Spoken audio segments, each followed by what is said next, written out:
Sanballat, Tobiah, and Geshem the Arab, and the rest of our enemies found out that I had finished rebuilding the wall and that no gaps remained, though we had not yet set up the doors and the gates.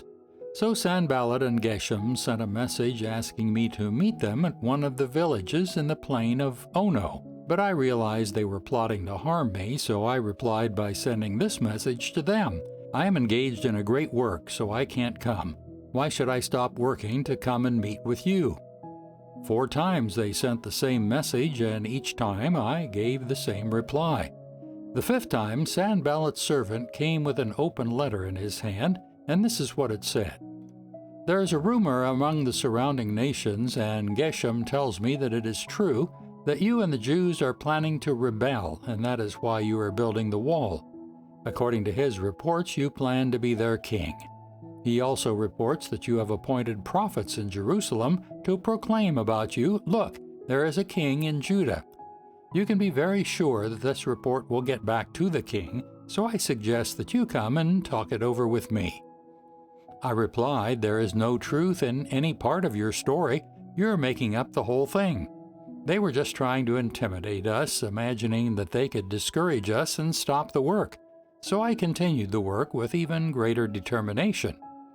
Later I went to visit Shemaiah, son of Delaiah, and grandson of Methatabel, who was confined to his home.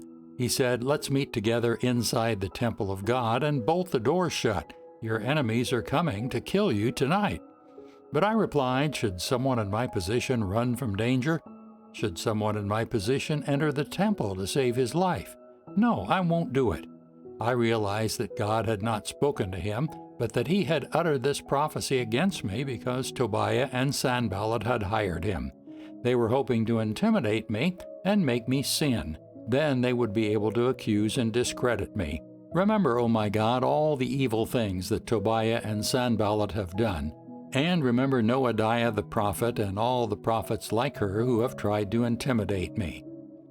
So on October 2nd, the wall was finished, just 52 days after we had begun.